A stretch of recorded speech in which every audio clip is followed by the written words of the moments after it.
This is Make It Mentionable. I'm Alyssa Patmos, and this is the show about being human in a world that encourages us to be robots. I invite you to join me as we journey through the mess, the magic, and the mania in between, because what we can talk about, we can manage. This honest conversation extravaganza includes free-flowing conversations and high doses of vulnerability to remind you that you aren't alone. No topic is off limits, and episodes are designed to leave you smarter, aka more self-aware than when you came. I am so glad you're here. Hello. It is Alyssa Patmos, and today I am here with Dr. Mitch from Truth Talks, and we are kind of doing a Truth Talks and Make It Mentionable mashup.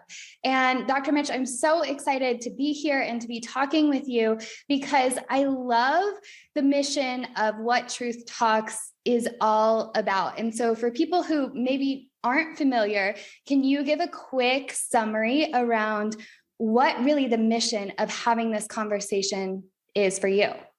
Absolutely, Alyssa. Thank you for having us on and also being on our show at the same time. I do like the whole mashup thing that we're doing.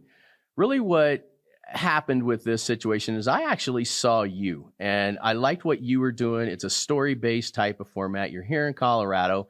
And as I've watched some of your stuff, I see quasi myself 20 years ago. And I'm thinking, man, this is a lot of fun. And at the same token, I see a lot of those same stories developing. And part of what I tell everybody is in 50 years from now, obviously technology is going to be different, but there's going to be you on the side of the camera. There's going to be another me on this side of the camera.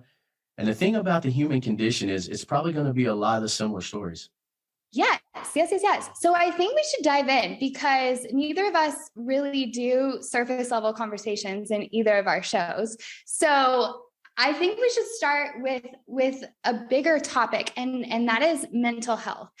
And so in the past, mental health, was looked at as an afterthought, and it wasn't really something that you proactively take care of. And we've really started seeing a shift in younger people with how much we have to prioritize mental health, and that's even forcing organizations to consider mental health in entirely new ways. And I know you have interviewed a ton of people on this topic or with stories surrounding this. And so I just want to know, what are some things that you're noticing based on the amalgamation of those stories and your experience about shifting trends and wisdom around mental health? We've got this massive problem with mental health.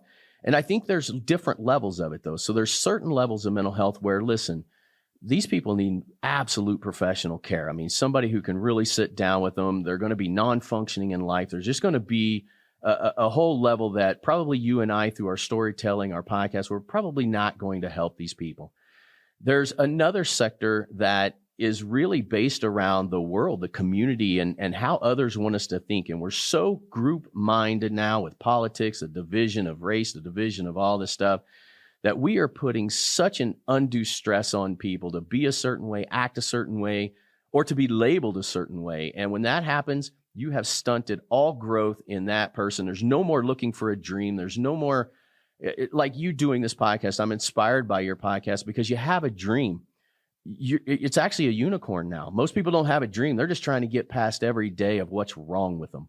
So when we do mental health, we do things like addiction, where we will interview people and give 4 or 5 different avenues out of a way of getting past their addiction. And the reality of it is we just want to reach people, and whatever avenue it takes to get you better, that's how we approach mental health.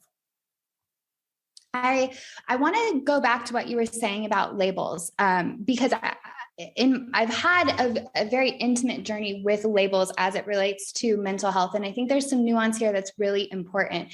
So I'm not shy about talking about the fact that I have obsessive compulsive disorder. I was diagnosed when I was like 14 or 15. And there are times when it is terrible and there are times when it's a little bit better. The thing about labels, I've come to a very similar conclusion as you. I don't like them. And I especially don't like them when it becomes a way for us to just be a victim of whatever's happening in our lives. However, I will say that there was a moment when the label was useful, when I was first diagnosed and did not, I didn't know. Like, honestly, my mom told me that it was the devil. When I first told her I thought I had OCD. And we laugh about it now, and we have much different philosophies now. But the first words out of her mouth was, "It's the devil." And I'm like, okay, so I'm either like possessed or I'm crazy. That's not helpful. So in that sense, getting the diagnosis and understanding what it was really helpful for me and borderline empowering. The difference is, though, is we can get attached to that. And when that happens, language becomes one of our biggest limiters. It's such a powerful thing for connection, but it can be such a limiter when we get detached to an identity in a way that doesn't allow us to evolve. I'm going to go one step further with that. It's one of the reasons that I really wanted to do this show as well. So my son has Asperger's. And my wife was adamant about getting him diagnosed, right? Early on, especially when we knew that something wasn't quite there. And you got to remember, this is a way back when we really didn't know a whole lot about it. Her theory, though, was exactly dead on to what I believe. And obviously now with interviewing many of them, which I actually did his podcast, which was really fun when you do your son. The idea behind his diagnosis was, how can we help him the most? And so you had to have a diagnosis that you could then really research what it was to be able to really facilitate his powers, his strengths with the condition of which he's had. We then were able to get him on IEP programs, IEP processes, so that the teachers could understand that sometimes he's going to fidget, he's going to be doing some other things that is not classically with the other kids. At this point in time now, he holds 2 jobs now. He plays for the Blue Knights in a world-class percussion ensemble.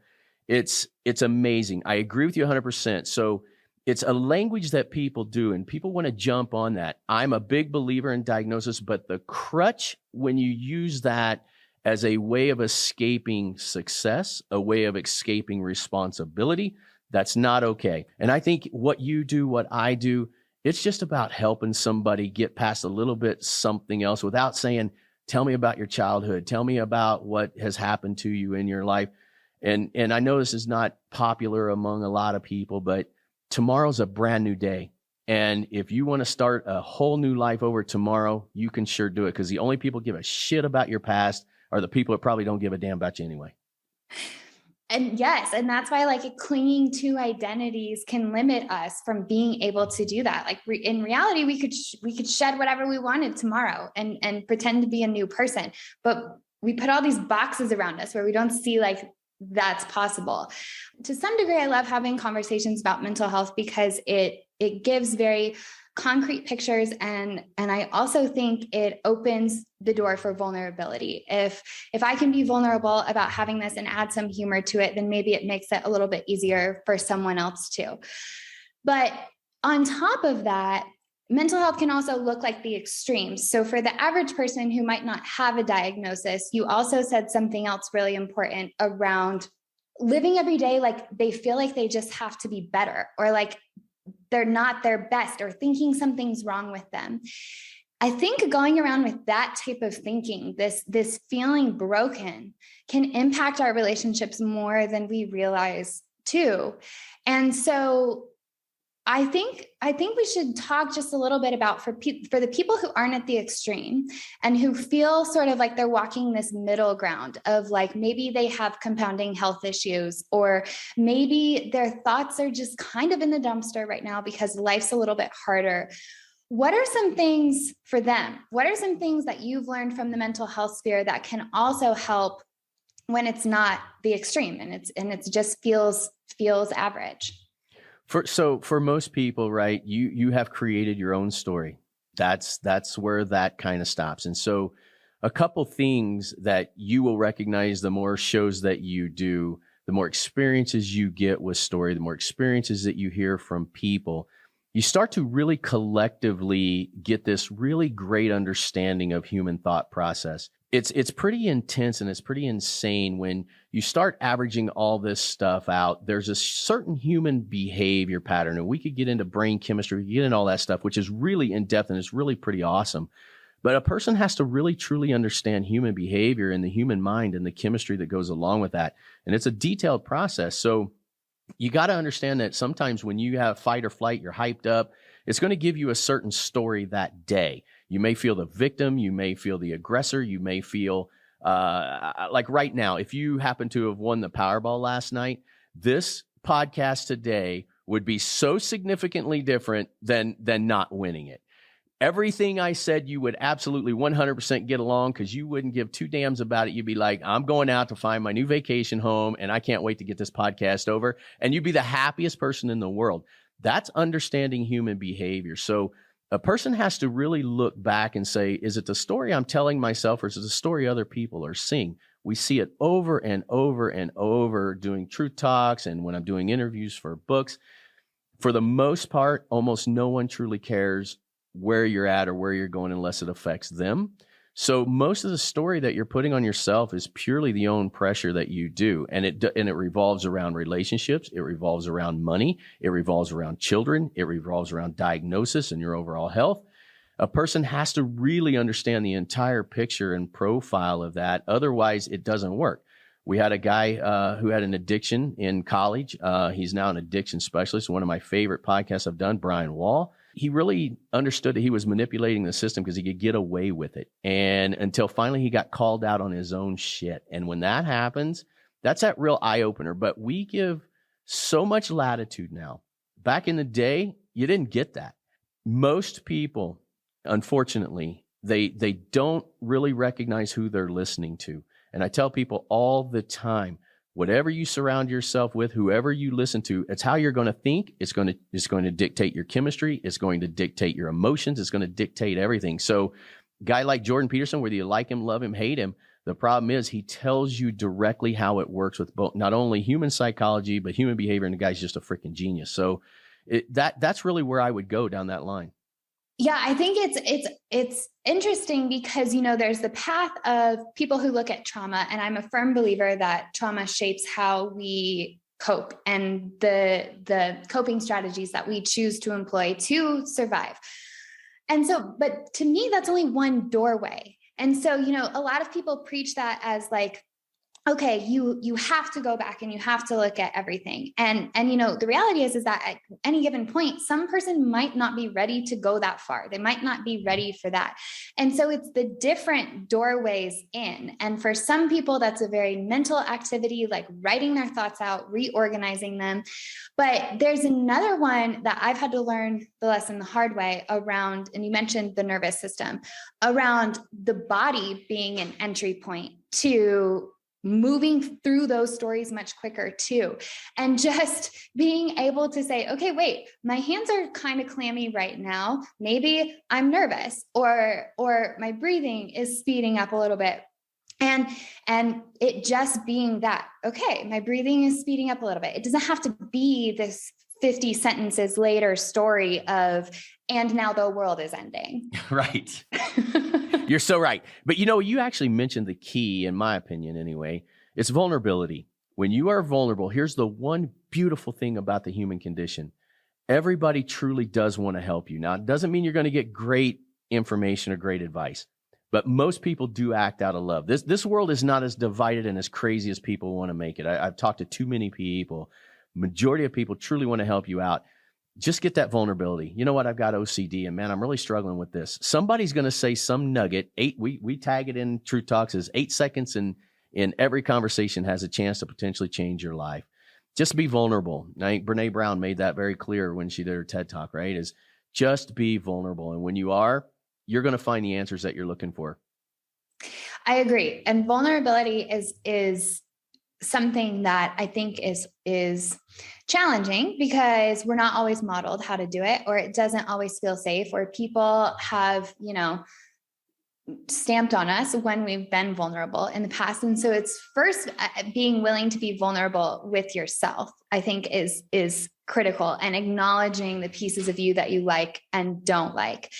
And I think this is huge, especially when it comes up. We talked about coping mechanisms, but we live in a world filled with distraction and denial, and we just busy ourselves to avoid things that we don't really want to confront in us. And it's one pathway for how addiction has become so prevalent, whether that's an addiction to walking to the fridge when you're uncomfortable, or an addiction to alcohol or drugs or sex or anything that you can get addicted to. So I know you've interviewed and collected stories on addiction as well. And what has been your experience with the shifts that are happening in how people are addressing addiction?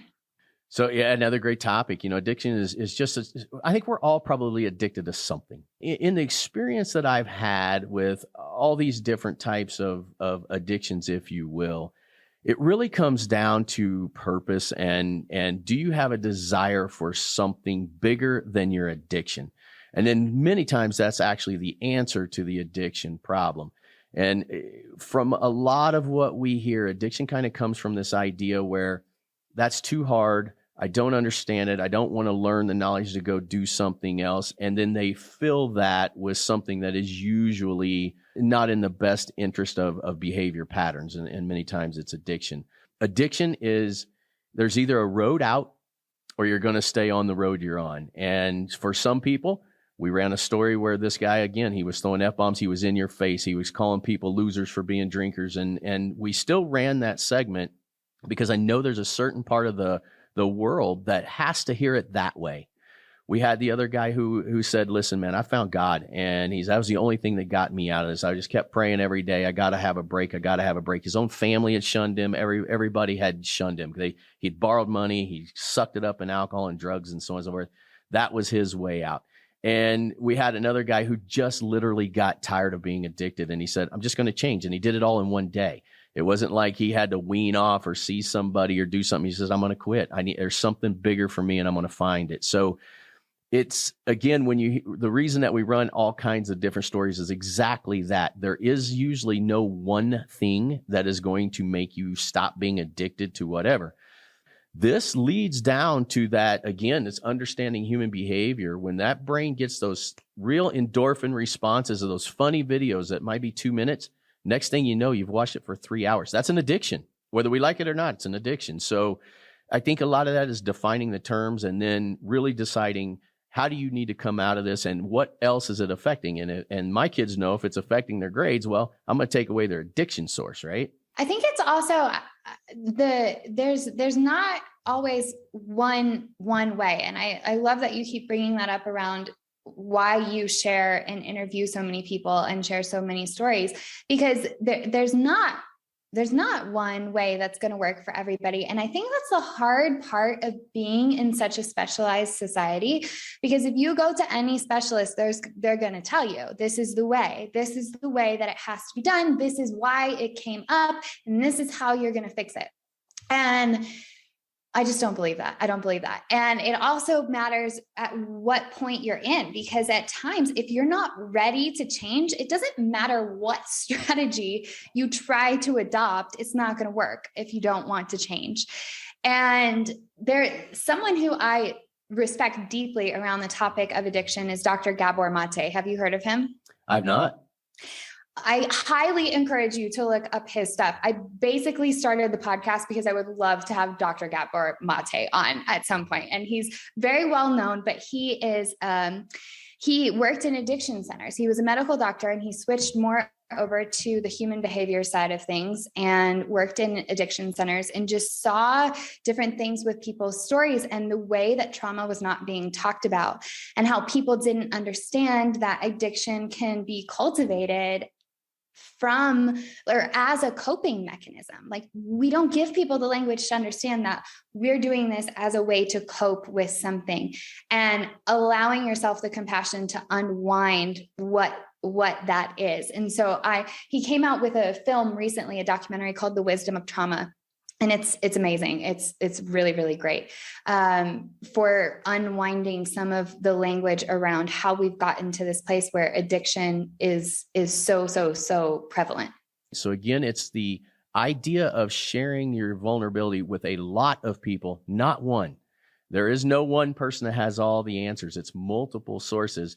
And what I can already tell you how I would probably like this guy that you speak of, you just said he's shared thousands of these stories or tons of these stories or however many stories. That's the person who can generally separate themselves from an opinion. And you're not sharing an opinion. You're just sharing multiple avenues or options of a way out.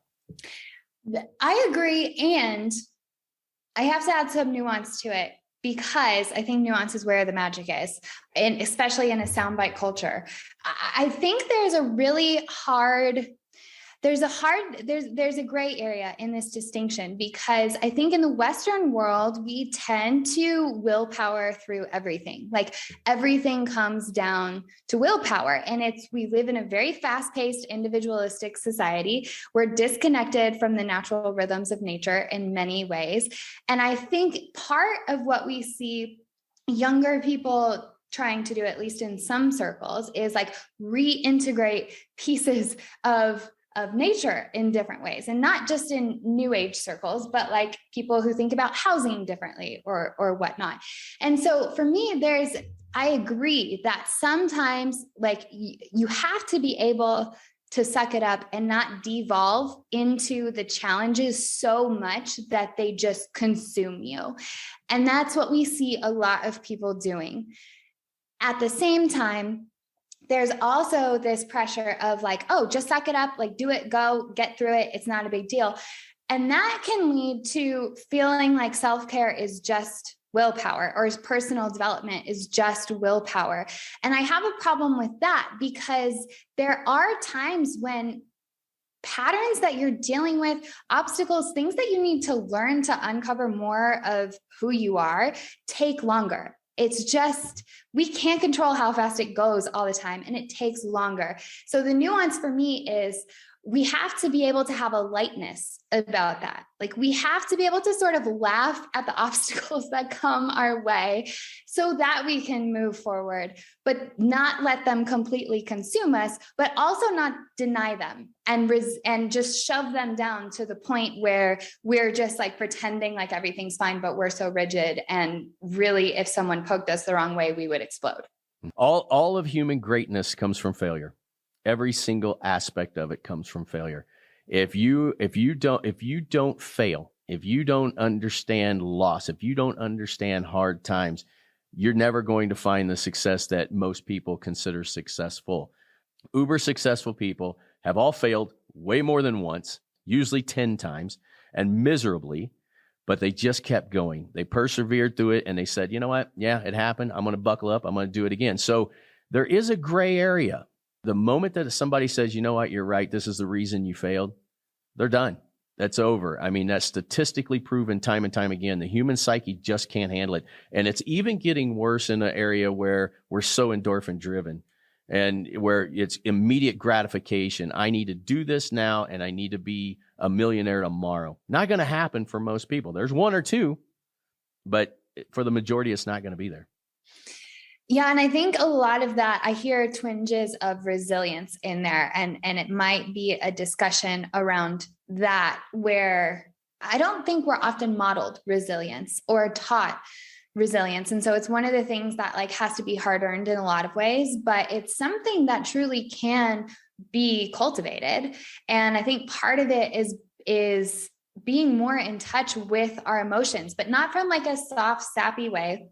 At times, if you need it, cool. But emotions are not there for that purpose. They're there to communicate things with us. And then our mind makes up stories about it.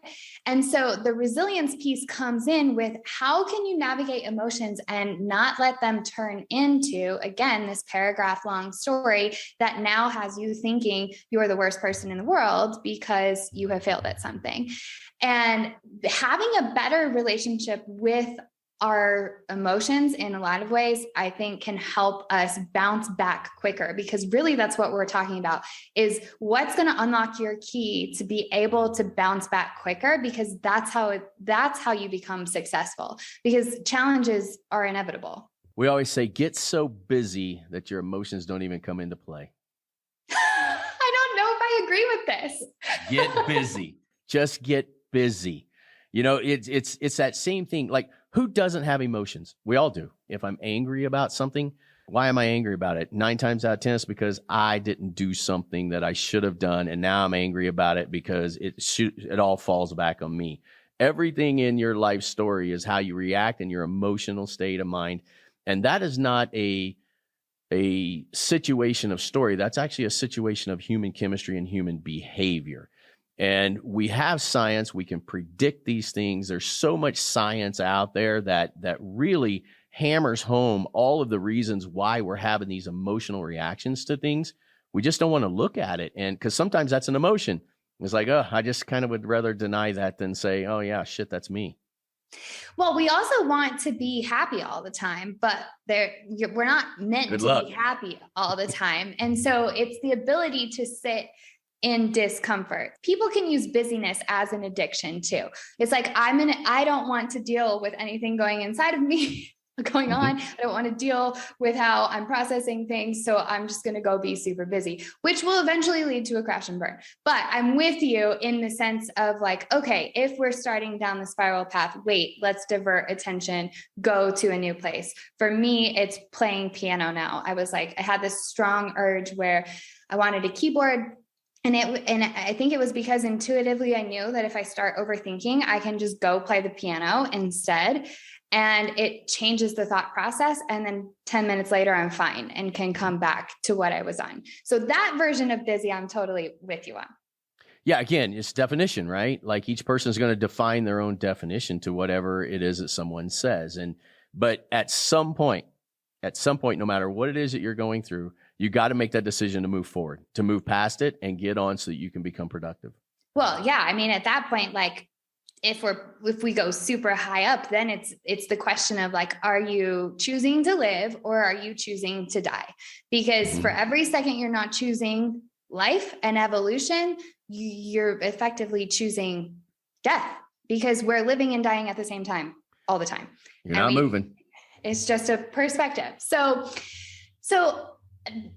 I love this conversation because we have different opinions. Mm-hmm. And different opinions make the world go round, or at least I believe that it's a foundational principle to the world going around. And yet we live in a time where it's hard for people to engage in conversation unless people have the exact same opinion as them. And it's one of the reasons I like your show. It's one of the reasons I run my show the way that I do. And we see a lot of division, but we don't see very many bridges across the division. And so I'm curious what your thoughts are on this. So that's a great topic, right? So we don't really have a difference of opinion on it. What we have is 2 different options in which you can take. That's the difference. So when people hear this conversation, they're either going to like what I have to say more, or they're going to like what you have to say more. But we, as you and I doing this podcast, we win. We still win. Because if that person then takes the idea of buckle it up, pull them up, let's go get busy, let's get this done. Or if they need to address their emotions or whatever they need to do on that end of the spectrum, what have we done? We've still helped an individual out, right? That's why the world is in the way it is. It's either, if you don't like my opinion, then I'm done with you. It's over and out. It's just another option. How do you see this playing out in politics though? Because in that realm, we have 2 parties. And so anytime there's 2 instead of 3 or 4, it becomes even more polarizing. And we're seeing that unfold with how COVID has been handled with things around the election. So how do you explain the paths out and the ripple effects that are happening from the division politically right now? So politics is always a tough one, right? That's an interesting topic to bring up. We're going to piss everybody off and nobody's going to listen to either one of us at this point. So politics is group mentality. And if you do ever listen to Jordan Peterson, who's one of my favorite, you'll hear me talk about him all the time because he is certainly somebody that I really admire. Group mentality is a dangerous mentality. You will always find a group that agrees with you. And then a group mentality gives you a ton of power, because now you may have 2 friends that don't agree with you, but listen, I got 500 people in my group that says we're right? So the difference in group and individual mentality in politics, And I'll say it right here. There is a guy by the name of Donald Trump that a lot of people freaking hated. You know what? Some of his policies were incredibly good. I can also sit here as an independent type of guy and say, you know what? Yeah, I don't necessarily like his delivery, right? I can talk about immigration and I can say, you know what? I don't like what Joe Biden has done. I don't like this about Joe Biden. Or maybe Joe Biden did something well. And I can say, you know what? I kind of like that policy or whatever that may have helped out the country or helped out the world. That's individual mentality versus group mentality. Individual, you're the lone wolf. And that's a scary place for a lot of people. And there are people who still can't say which side of the fence they're on because they're scared to death of what everyone's going to think. Well, if that's you, you're going to have a big problem because no one's ever going to trust you with anything. No one's ever going to know where you stand on anything. And you're very rarely going to get the truth from people. Here's another topic that I always love to hear. If somebody ever says to me, man, they just lie to me all the time. Half the time or 3/4 of the time when someone says that, people lie to them because they know they can't handle the truth. And that's something that a person really needs to focus on. If somebody says, man, you know what, everybody I know comes to me for everything, that's a compliment. That means that they know that you can handle whatever it is they're going to say and you're going to be honest with them. Yeah. Yeah. The group mentality discussion, I think is important. And I don't think we always talk about the impact of that. And I think that goes back to somewhat what we were talking about in the beginning around identity. When you can cling to an identity and you're so rigid around clinging to it, you're not as flexible. It's harder to be able to say, actually, wait, I did like this about Trump, or I do like this about Biden, because then you feel like you're going against that identity. And so if you can relax in that and not have to be like, oh my gosh, I am 100% Republican, or I am 100% Democrat and Republicans are terrible, then there's so much more freedom to be an individual thinker. And that holds so much power for how we would actually be able to change things in the world. We've absolutely lost individualism. We are a cult group culture, and this is why the country continues to spiral down the way it is. There's solutions, there's ideas, there's options to everything in life. And the moment that you become a group mentality thinker, it's over. It's not going to work. But for some reason, we have decided that this is okay. This is how we're going to go. And it's either this way or you're wrong. And this is why there's so much division in this country right now. We live in a very codependent society, and that's a big word, but like basically many people outsource their authority to other people to solve problems for them. And in some ways it's the government. In some ways it can be religion. It doesn't mean it always is, but it can be putting power outside yourself. It can even be gurus and supposed thought leaders or celebrities who also form these cult-like personas where people just follow what they say without thinking about it. And I think that is so damaging. The point where we now say, okay, it's up to you to decide things for me. It's up to you to here, let me hand over power and you decide everything. But then I'm kind of going to be resentful if you don't get it right.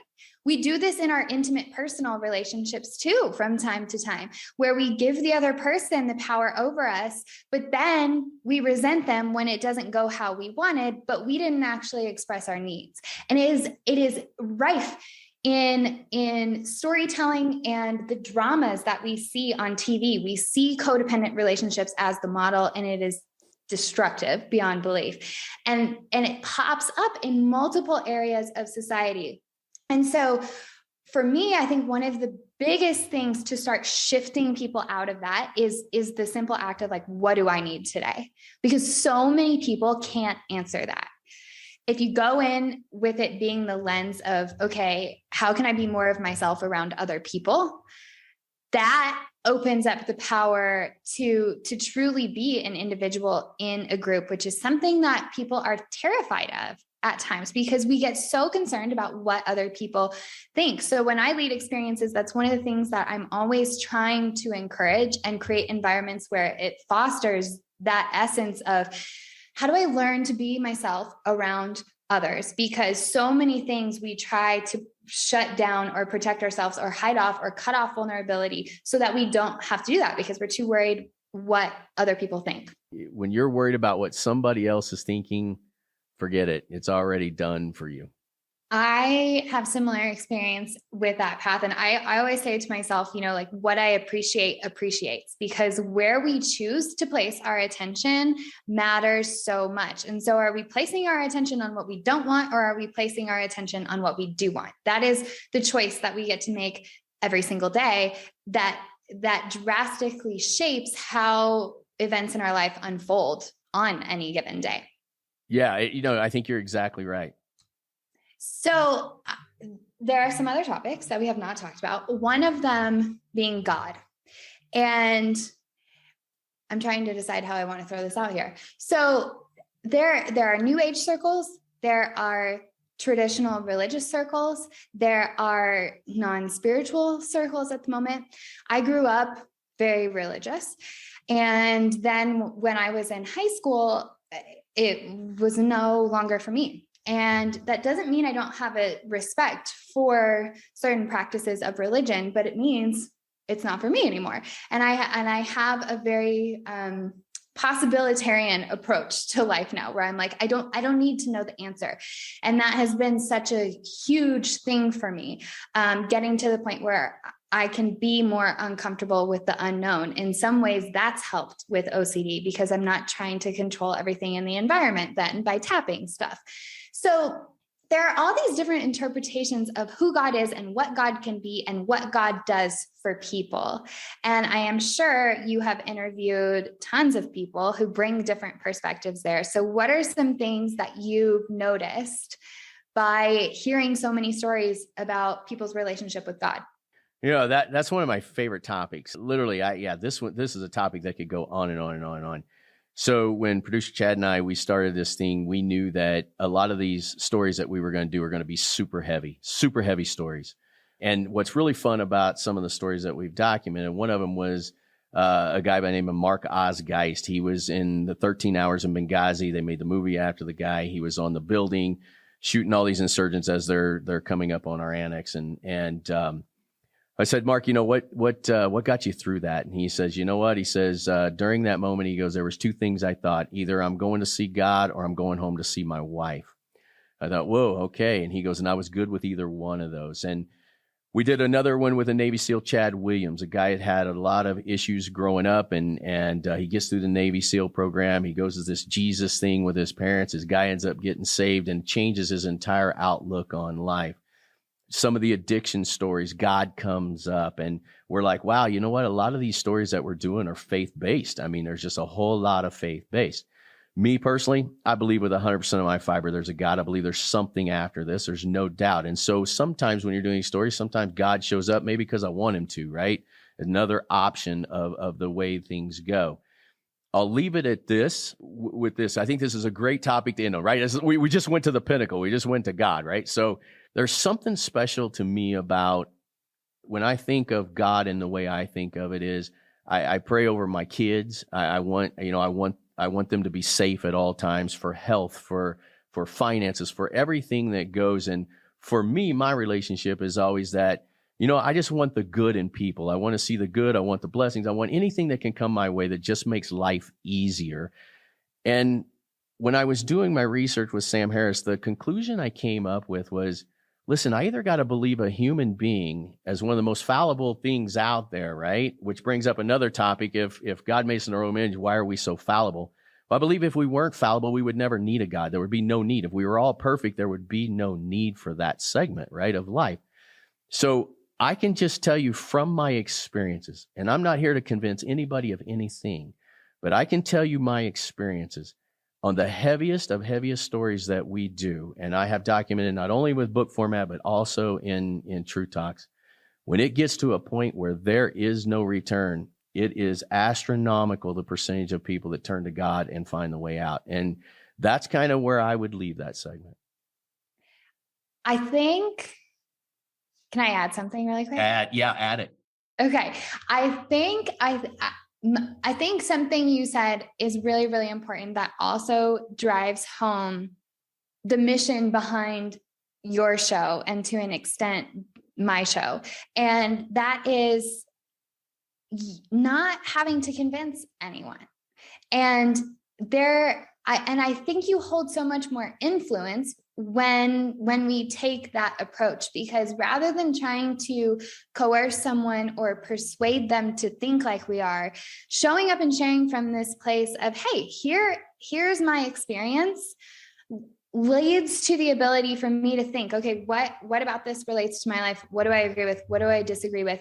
And then it holds more influence because it plants a seed that then can grow in me, rather than it having to be this, I now have to believe the exact same thing that you believe, convincing mentality. And I think that's one of the reasons why people stepping out and being willing to share a story, whether that's publicly or whether that is just in writing or writing a letter to a friend or just showing up in a conversation with a friend, being willing to share a piece of your story, I think is one of the most powerful things we can do to connect our humanity and get back to certain elements of ourselves where we can, I don't know, experience more joy, where we can evolve and begin to have more resilience and move forward in our approach. I think people sharing their stories is the most powerful thing that they can do. You are right. And here's where I'm going to end this. I wanted to do this podcast because I want to have also a voice with younger people. And I chose you. I saw some of the stuff you did, and I really liked what you did. And here's the beauty and the reason that I wanted to do this. If I have younger people coming on my show and they're like, man, this old geezer, he's full of shit, right? I want them to be able to see yours and still come to your show and maybe get some help or get something that inspires them to do something different and make them better.